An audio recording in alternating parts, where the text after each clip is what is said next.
I'm going to put something in spiritual perspective. Of course, you guys know I believe that if a person has no spiritual victory, they don't have a victory, period. In order to have a victory, it cannot be by appearance. It must be spiritual. And if you don't have a spiritual victory, if you're still torn on the inside, ripped apart, shredded on the inside, you have no victory.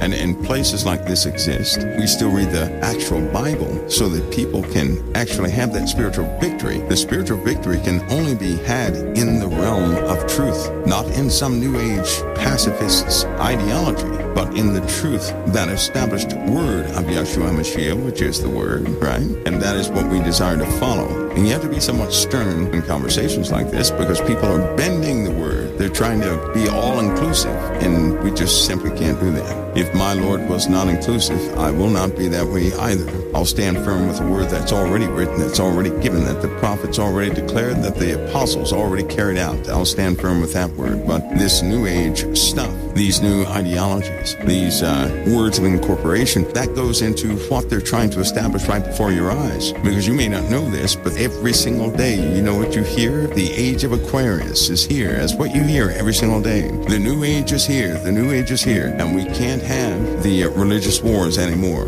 That's a topic that's going to become most notable in your hearing, how that nobody can afford to have a spiritual war, which means they're about to blame things on Christianity. And they're going to blame things on the Catholics and everybody else they can blame it on, is what they're going to do. So that people are following what? Science. And that is a ordered agenda. But the world is ever changing, and people's concepts are polluted right now. They can't even see straight. They're allowing hurt and pain and suffering and all these things to guide them through their walk in life, which is a mistake, which is why we need the word so desperately. We need the words of the Lord, which are life to us. If you're missing life, by the way, if you feel dead, if you feel defeated, that means you have an absence of the word in your life, the absence of the word manifesting in your life. But before that word would manifest, you must first accept it. If you accept the word, it will manifest. And once it does manifest in your life, you will trust it. And based upon that trust, you will go forward with experience, knowing. And with that knowing, your hope will never be broken. This is the same thing the Bible speaks of over and over and over again. However,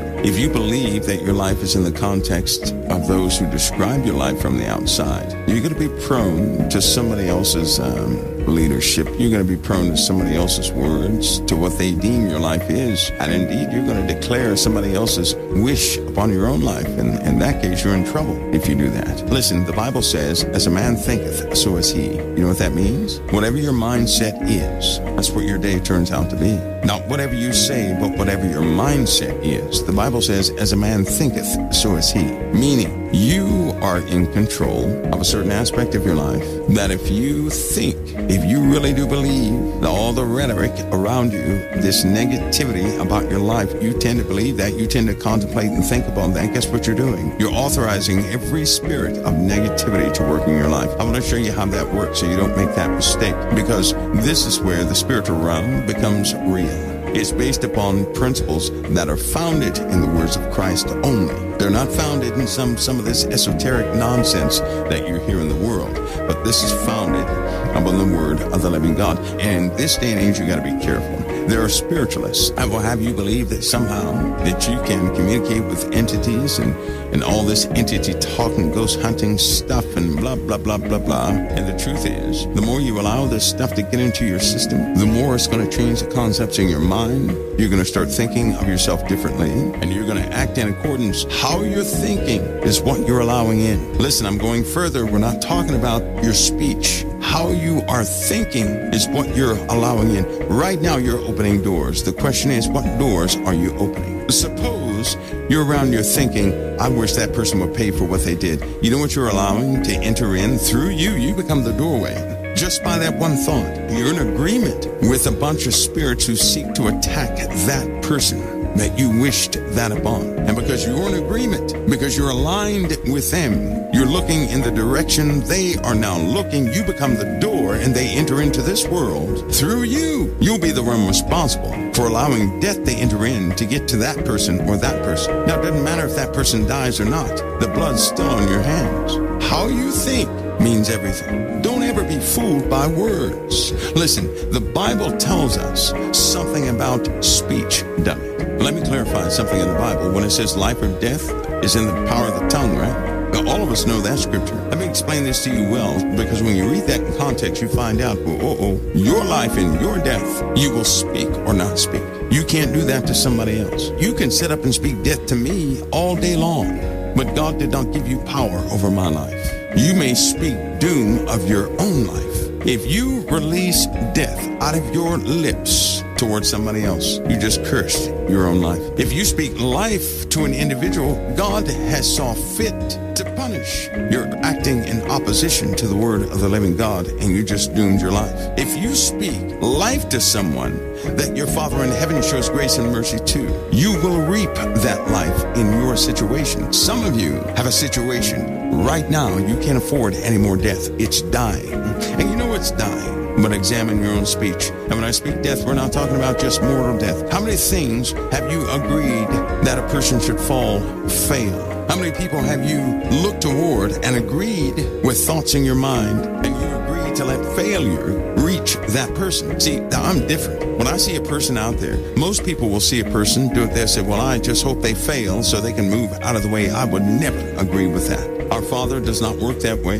That's close to witchcraft. When you hope a person fails so that they can get out of the way, if you wanted a person out of the way, out of a specific tasking in this world, don't ever say, I hope the person fails, because that's a curse you're releasing, you're agreeing with towards somebody else. Now, somebody's got to be able to hear me on this, because your situation, if anything else dies in your situation, you're going to feel the pain of it. You need life, my friend. Not death, but you need life in accordance to the word of God.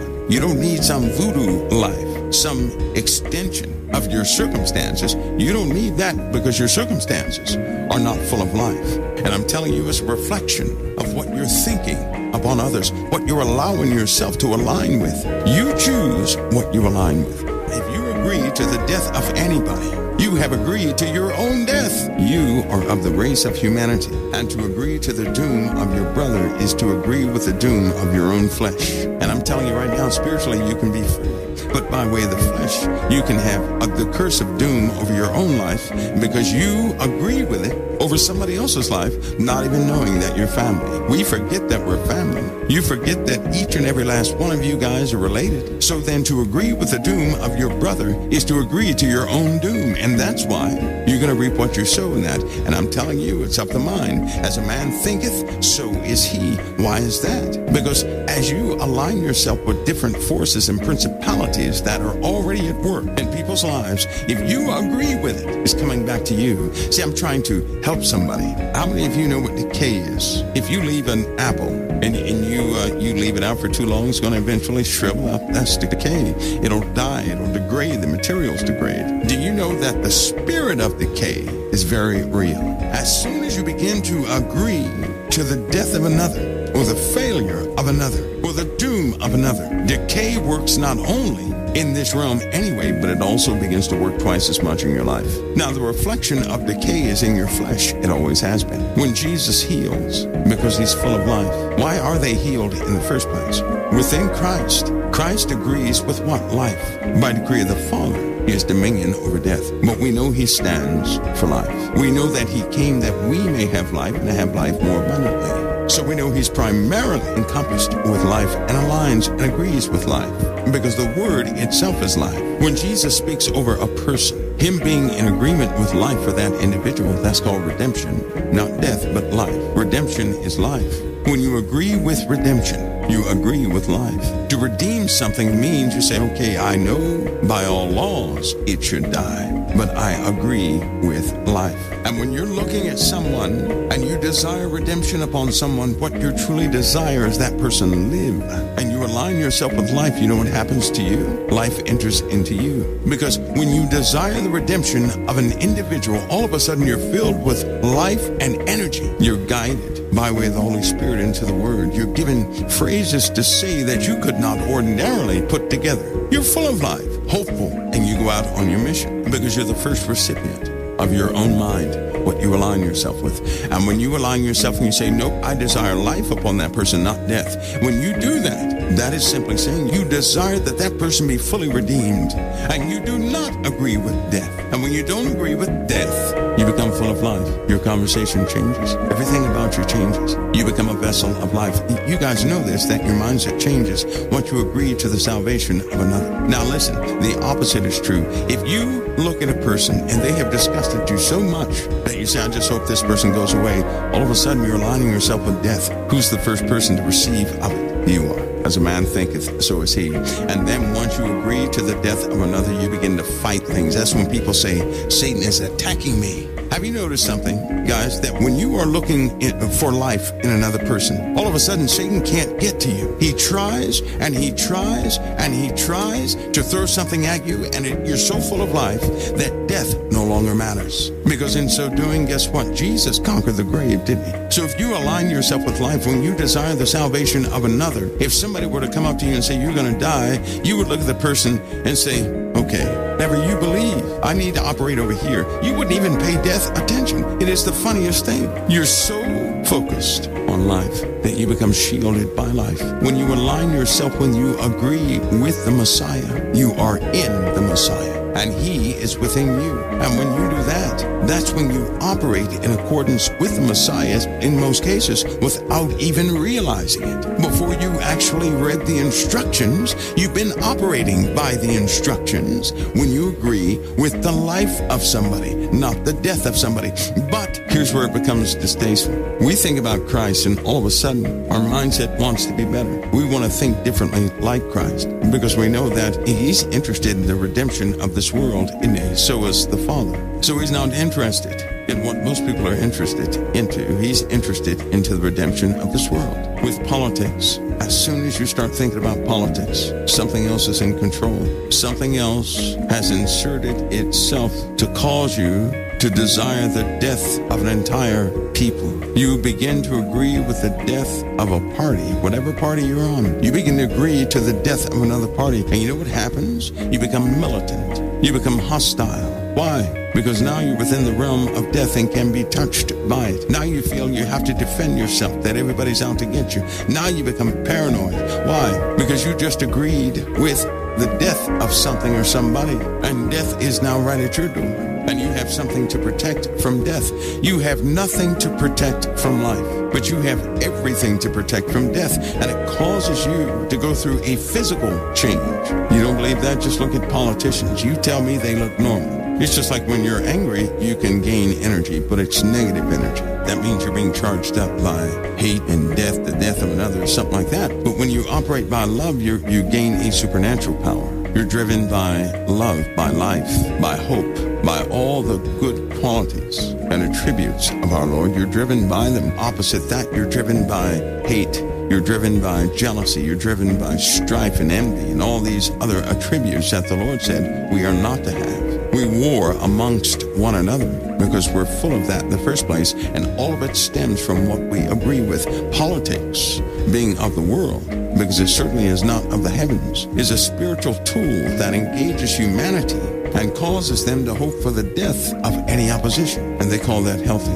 To hope for the death of somebody else's ideology is like a gateway drug, and it causes a person to begin to align themselves with death so much they begin to look like death. Here on the other side of the spectrum, you have that innocent look that's full of life, a hopeful look that a person has upon another. Anybody can notice that. That's a person who's full of life. Why? Because they align themselves with life. When they see a person, they agree with the life of a person, not with the death of a person. And your Father in heaven, does he agree with the death of a person? He agrees to the life of a person, or he would not have sent his Son to such a sinful world. Now you know what your Father thinks. So to align yourself with life is also to say yes to the will of God. When you agree with death, your situation begins to die. You're the first recipient of what you aligned yourself with. Then you end up having to fight all of your life. How many have found their lives that way? You got to fight for everything. And then there are other people who don't have to fight for everything. I'll give you an example. I'm a person of a lot of mercy, where other people would be done with folks I'm not like that. Always believe in second chances, third chances, fourth chances, fifth chances, sixth chances. That's me. Always believe in chances like that. I believe in the life of a person, no matter what it looks like, because I believe in this strongly. If the Father is ever done with somebody, they're not going to have life. They'll be gone from the face of the earth. But if the Father has hope in a person, they're going to have life in this earth. And so long as the Father has hope in a person, I will not position myself against the hope of my Father in that individual. So I will agree with the Father for the life of an individual, not for the death. And because I do, it's almost like I'm protected on all sides. Without the Lord, I would be in terrible shape right now. It's only because of God's grace and His mercy and what I align myself with that I'm not a reaper of death. What is Jesus? Not who, but what is Jesus? He is the Word of God. That's what He is. That's not who He is. Because now He has a name that we can call on Him by. We can call on that word that speaks life into us, that word that protects us, that word that redeems us. We can call on that word. It has a name now. It was given a name that we can call upon it whenever God gives something a name. We have an ability to call it. We can't call anything that has no name. And when we call upon that name, it is delivered by way of the Holy Spirit, which is poured out on all flesh. When we call out on that name, so calling out on the name of the Word is one of the most incredible gifts God has ever given to mankind. It was spoken of by the prophets. It is that very thing they could not call upon the Lord back during that time because they were given no name. And they envied to be one of you. You don't believe it? Go read Romans. They envied to be you. They looked upon you and said, boy, I wish I was in that time. When He comes in their time, they can call upon Him. Why do you think they were assigned a high priest? They were assigned a high priest because they themselves could not call upon Him. They had to go see the priests. And then in turn, that those priests would go see the high priest. But now we can go boldly to the throne of grace to find help in a time of need. We're given a name to call upon. See, we're spoiled and we don't even know it. We're so spoiled. We're so protected. We're so shielded that sometimes we make up our own doctrine, don't we? We start throwing caution to the wind. We start becoming complicit in our adapted ways to a psychotic type Christianity that never did work. Because we have no instant consequence, because where sin does abound, grace does that much more abound. We're given room, we're given time to get things right. We have no instant consequence, and we tend to drift. But I'm trying to get you to see something very simple. Jesus is the Word of God. That's what He is. And if that Word of God was given to mankind, given a name that we may call upon the Word of God, which speaks life into you, decrees life unto those who would take the side of their Father again. We can call upon that word when we agree with life, and in turn we reap life. You know that scripture where it says, God is not mocked, whatsoever a man soweth, that shall he reap also. God is not mocked. He will never be mocked. If you desire something in a person, you reap those benefits, whether it's beneficial or not. You're going to be an instant reaper of things. And this is in your mind. What will cause you to hate another person? What will cause you to hate what God loves? Would you curse what God has bestowed grace upon? When you put yourself above what the Father wants to the point where it's almost lost as to what the Father wants. The Father desires salvation of souls. It's very simple. He desires your salvation. He desires the salvation of your enemy, whoever that may be. He desires the salvation of those who have fallen in your eyesight. That's what He desires. And when you align yourself with life, if you say, you know what, I desire that too, and if you really do believe that, if you really desire that, you're going to align yourself with life.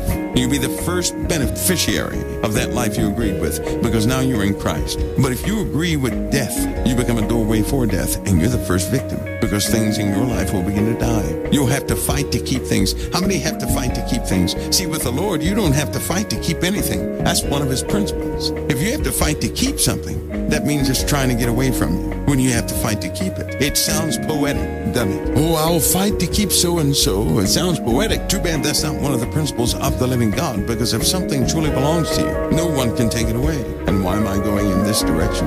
Have you guys seen the evidence? Look around you at the hostilities. Look around you at just how hostile people are. Those of you who go to work on a day-to-day basis, haven't you noticed the environment? It is opposite you. And if you're not careful, you you can easily be drawn into that environment and begin to think just like they do. Remember when Jesus said, the prince of the world cometh, and he hath nothing in me. That's what Jesus said. He was talking about Satan. He has nothing in me. Well, see, can we all say that same thing? That he has nothing in me? That is to say, we don't operate by his devices. We have never agreed to a deal with him. We have never agreed to the death of somebody else. Because if we have, then there's something in us that does not belong. So the Lord is about to do something. Some of you are going through this process right now, and you don't understand. But I'll tell you this, never forget what the Lord does. He's doing to save our souls. Because if we didn't have to go through it, we would not go through it. Everything in our lives are purposed. If we did not need it in our lives, we would not have it. If we didn't have to go through it, it would not form. You're a believer. You're not just some average person out there. That's not who you are. You're a believer in Christ, and everything in your life has to be sanctioned. And if it is, you need it. So don't reject it, but consider it. Hebrews 10:28. He that despised Moses' law died without mercy under 2 or 3 witnesses. Of how much more sore punishment, suppose ye, shall he be thought worthy, who hath trodden under foot the Son of God, and hath counted the blood of the covenant wherewith he was sanctified an unholy thing, and hath done despite unto the Spirit of grace. Listen, they died without mercy. They were not good favor with the Lord. They died without mercy. Those that despised Moses' law. That was a law given by God to Moses. Moses gave it to mankind. Those who despised it, didn't like that law. They died without mercy. There are some who don't like what Jesus advised. They reject it. So he says, how much worse of a punishment do you think a person will get when they trodden underfoot the Son of God? A person who counted the blood covenant an unholy thing. It's going to be terrible. But let me ask you this.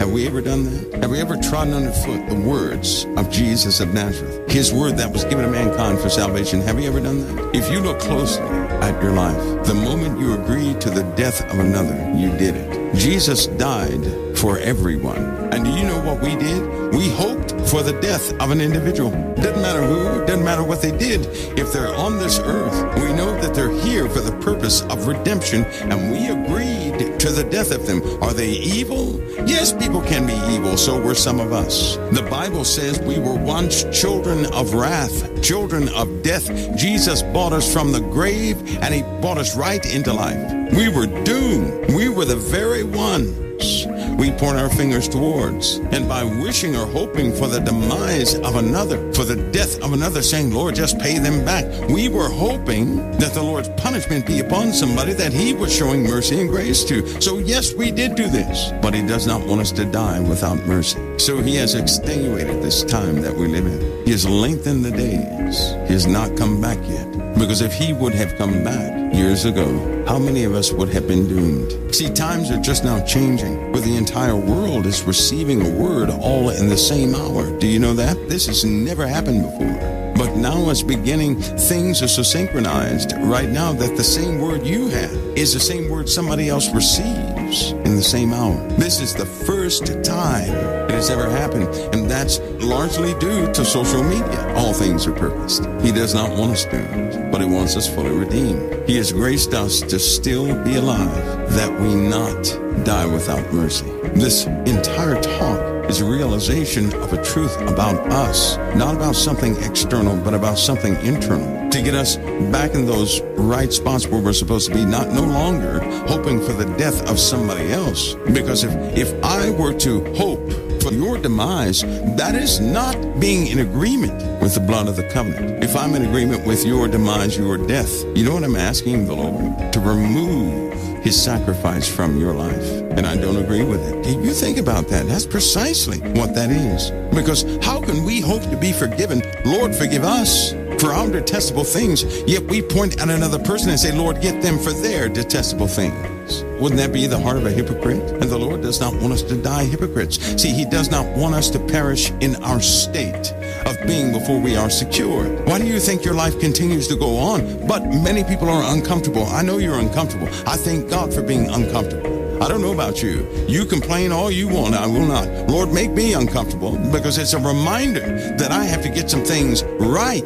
Because by God's own word, I have to get some things right in my life. I have to be of the right heart. See, we can speak words that we don't mean. We can smile when we are depressed. We can exude a false sense of who we are, but on the inside, nobody can see that. In the inside of our minds, nobody can hear that. So we can think or hope for the death of a person at the same moment we're speaking life to them. So words are cheap, but what we have on the inside reveals exactly who we are. And that's what I want changed within me. I don't want to speak one thing that I don't feel on the inside. And indeed, right now, I do not. But see, I want to be true on the inside as well as the outside, not to be a hypocrite. And the Lord has lengthened these days so that we don't perish and be separated from the Lord. I'm telling you that within yourselves, it is impossible. But you were never meant to continue in this life by yourself. That's what a new spirit is for. See, you can't forgive. The old man will never forgive, and that is key. But the new creature in Christ is full of forgiveness. Do you understand? And when you are trying to let something go, all too often people are trying to let something go, being the old creature they were. And you cannot fully adopt the new standards given you. The Lord is very serious about His word. When I say new spirit, I mean brand new spirit.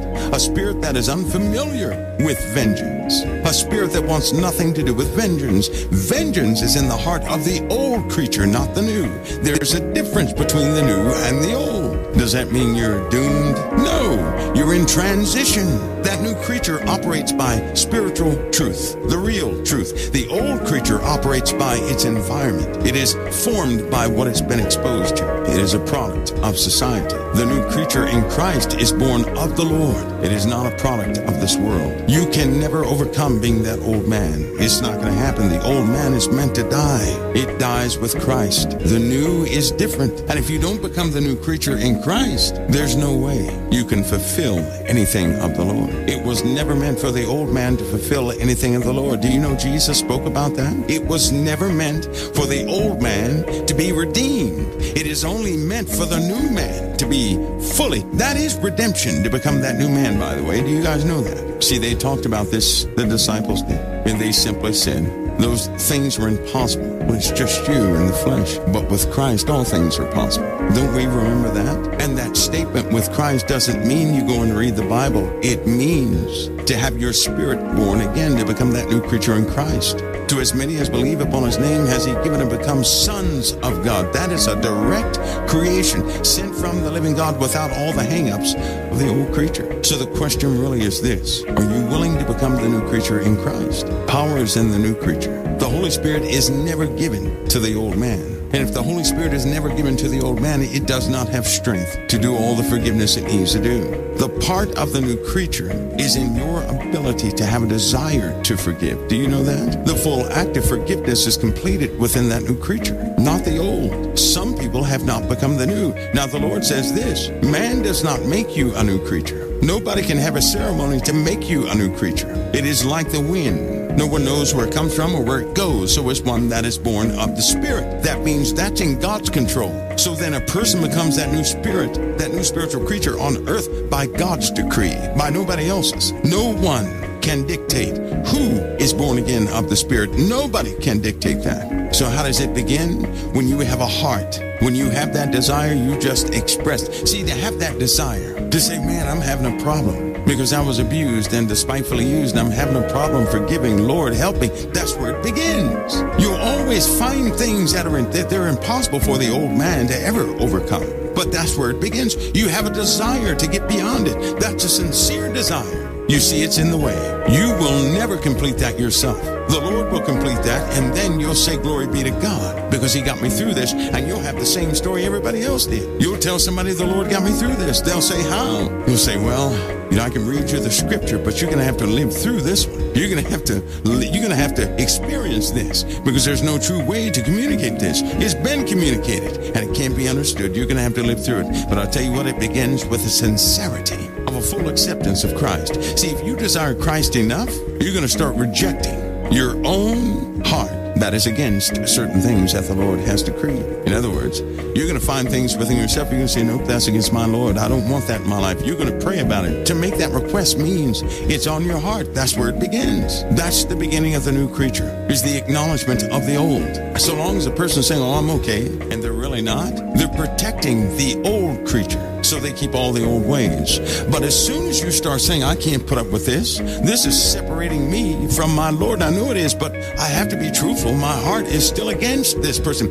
Then there you go. That's your beginning. See, in your old creature, it's impossible to fully forgive anybody. You're going to have grudges. You're going to have moments of anger and everything else. But when you become that new creature, you know it is Christ. You know it is of the Spirit. And you'll go tell somebody else. They'll say, well, how did you get over it? I didn't do anything. But I had a sincere desire for Christ and be fulfilled in Christ. And he began a work in me. See, he is the author and finisher of our faith. Thank you, Jesus. He is. We are not. He is. He began something in you. He's the reason you have that hope in you right now. He's the reason it is a concern to you right now, because you're going through a process. And it does not matter if you go through this process when you're 99 or 9 years old. It does not matter. It only matters if you continue through that process. Do you know, left to our own devices, we would reject the process? He doesn't even allow that. He is he is focused on your redemption so much. Everything is about your redemption. What do you think is meant by he's going to sit at the right hand of God while his enemies are being made his footstool? What do you think that is? His enemies are the very things that go against you living and being alive. He will defeat everything in your life. What do people really think that means? To make these things of the world, right? To continue to put his enemies, make his enemies his footstool, means he's going to defeat everything in your life. Where is Christ? He is in you. What is he doing? He's defeating all the enemies that sought to kill you, that are against you, that try to cause you to perish. He's destroying it. Many people don't understand that scripture because they don't yet realize or comprehend the principles of the Lord and how he occupies us and what that connection is. He is not distant. He sits by the right hand of God, but God is spirit. So you can't say he's right there in his seat to the left, 42 degrees up, whatever. You can't do that. No, his position is beside the Father. The Father is spirit. The Father is all, but he's doing something. And he is to be there until all the enemies are made his footstool, which means all of his enemies are the very things in your life he is defeating. What has he been doing all this time? Defeating all the devils in your life, all the Satans in your life, all the flesh in your life. That's why the apostle said we are no longer flesh, but we are spirit. And he does not want you condemned, or you would be dead. Some of you hanging on by oxygen, hanging on by medication, hanging on. He is completing something in your life. He refuses to have you lost. He's showing you something. He didn't have to take this route. He could have touched your mind and your heart and changed everything a long time ago. No, you're living through the process because you are to know him and you are to know your Father. You are to know the truth of him, and he's been explaining that through our lives. Not this false sense, it's this hypocrisy that men practice. Being one thing on the outside, something else on the inside. We've seen enough of that. The Lord is delivering us. That's what he's doing. He said, because I will in no wise cast him out, and I will raise him up the last day. Well, if he's going to raise you up the last day, then he understands your process right before you went down. And if he's working with you all this time, he realizes all the sin in your life. And he's defeating it piece by piece. And he's doing this for every man, woman, and child that would ever call upon his name. What an awesome Savior we have. Because he's just not doing it in you, but he's doing it to your brothers and your sisters. He's even working within the one that could have caused the abuses upon you. Because in the end, you're going to realize something, that all of those who agreed with death were those people of flesh. Listen, here's the mystery. I'll say it again. When he comes back, he's going to destroy all the evil with the brightness of his coming. With everything we do in life, we're becoming light or dark. Over the course of time, we are building up a certain level of light, a certain level of darkness. When he comes back, for the saints who chose him, who learned and they chose him with his help, of course, in all these things of life and righteousness. When he comes back, when all the darkness is destroyed off of you, there'll be a lot of light left. But for many, when he comes back and he destroys the darkness, there will be nothing left. A person is becoming what they're choosing, what they honestly choose, and people choose what they naturally are. People are making choices to become what they really, really are. And you're going through this process, which is why your decisions are changing, which is why your heart is changing, which is why 7 years ago you would fight me on this subject. You say, no, it's a different way because you wanted your revenge. You wanted somebody to pay for something. But now you're seeing through the course of your life that the Lord is refining your life and you're choosing Him in more and more things every single day. Because on the inside of me, I care nothing about the flesh. I don't care what the flesh does to me. I don't care what the flesh does to me because I think about my relationship with Christ and what my flesh did against the Almighty God. And I would have the audacity to say, Lord, forgive me of my deeds. Yet I'll look at another person and hold them responsible for what their flesh did. I know that without the flesh, we would be without sin. I know that for a fact. I know that when Satan is bound 1,000 years, all of a sudden everybody is following the mandate of Yeshua. I know that there's 1,000-year reign, 1,000 years of peace without the flesh being in charge. Because when Satan is bound, all the negative mindsets, all the wickedness is gone. Everything is gone. Because ultimately everything is bound within the dragon. The dragon, ladies and gentlemen, is not one solid object. It is a system of darkness over the face of the earth, and it includes the flesh of men. And when Satan is bound, when the dragon is bound 1,000 years, it has no influence upon the flesh. That's when people learn the true feasts of tabernacles. That's when people will go up to Jerusalem year by year to render things. That's when they will hear the word of the Lord and see the example of His saints and see the brightness of those who have been transformed right before human eyes. And then when Satan is loosed after the 1,000 years, he goes out, deceives the inhabitants of the earth again. Why? Because when Satan is loose, when he is given room to operate, he corrupts. And he will corrupt all those of flesh during that time. And that will be the fulfillment of the Gog-Magog war. Then it will all be finished. Right now I know that the Lord stands ready to forgive all things of flesh. And I saw the process and I looked at the process and I said, wait a minute, Lord. Had there not been your people in the earth that would have shown me kindness, that would have shown me forgiveness, if they weren't there, I would have no example to encourage me to find you. Thank you for your vessels who would tolerate the abuses, who put up with everything for your name's sake, because it made a difference in my life. And in turn, I became one, because the very ones that attempted to kill me cry when they see me, knowing that I've forgiven all of them. They can't get over that fact. It changed them. So I'm thankful to the Father that He would use me as a vessel, a target of darkness, so that somebody else may find Him and be free from this death that we call living. You went through something to break the chains for somebody else, and you were absolutely necessary. Not only is it breaking their chains, but it's doing something in your life too. Even now, as you walk, talk, interact in this world, you're making a difference. The Spirit cannot operate where you are, and it just so happens you found yourself everywhere. The Lord knew what He was doing from the beginning. He made you for that cause. No one took anything from you because they can't. You were made to survive to this very day. By the way, that goes for everybody. You were made to endure whatever you're going through for a reason. You just don't know the reason yet. Because if you knew the reason, you would rejoice right where you are. See how Satan loses with truth, God's truth, not his truth, not his corrupted stuff, not with some esoteric interpretation either, but with the simplicity, with the simple truth, based upon the principles of the living God, based upon His word. There's a truth to be known in this word that will free your life. Knowing that you were purposed through everything you went through changes everything. We're being raised. We're being shown examples of Scripture every day of our lives. We're living through an example that nobody else could depart to us by teaching, but we have to live through it to comprehend it. Your first-hand witness of this word. You're going to experience the deliverance portion of this word, the sanctification portion of this word, and all of what goes along that path you will experience. You are being raised flawlessly. There are much higher tasks and a much higher existence. This is the beginning of your awakening, but you're not yet born. When the Lord comes, then you're born, and you will enter into true life. And from there, surely there are other things that our minds are not capable of comprehending, much like a dog cannot comprehend the complexities of computer code. Neither can our minds comprehend the true nature of life as God has defined it. We only know this level because this is the embryonic stage. That means we're not even developed yet, but you're about to be born eternal.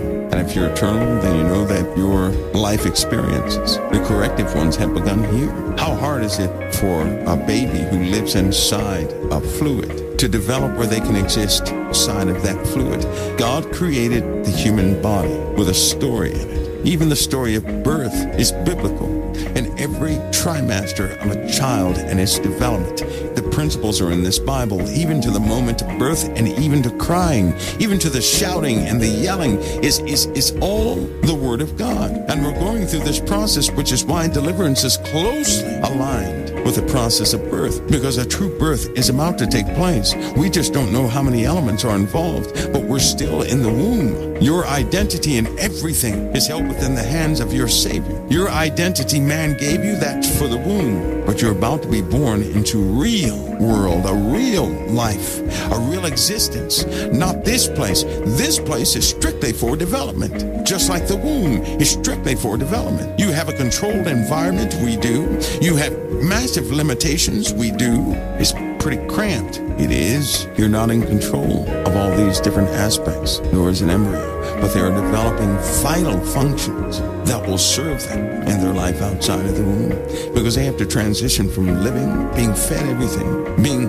protected on every single side, having a controlled growth, to being delivered, and all this external functionality will now be held on the inside of them as they grow by themselves. And we're going through this process, and we have no idea what it is to take that first breath is. We don't have an idea, but we're about to go through it. The Lord does not want us to be born with the umbilical cord wrapped around our neck. He wants us to be born healthy. Anyway, God bless all of you. It's good that it's awesome. Listen, this is a privilege, okay, to be able to part things to you guys. I do hope it's helpful. Most of all, I hope that you guys can really go back in the Bible and read it yourself and begin to find these things yourself. I'm telling you, they're jewels. They will help you so much in life. When you find a truth from the Messiah just for you, it is fuel for your soul.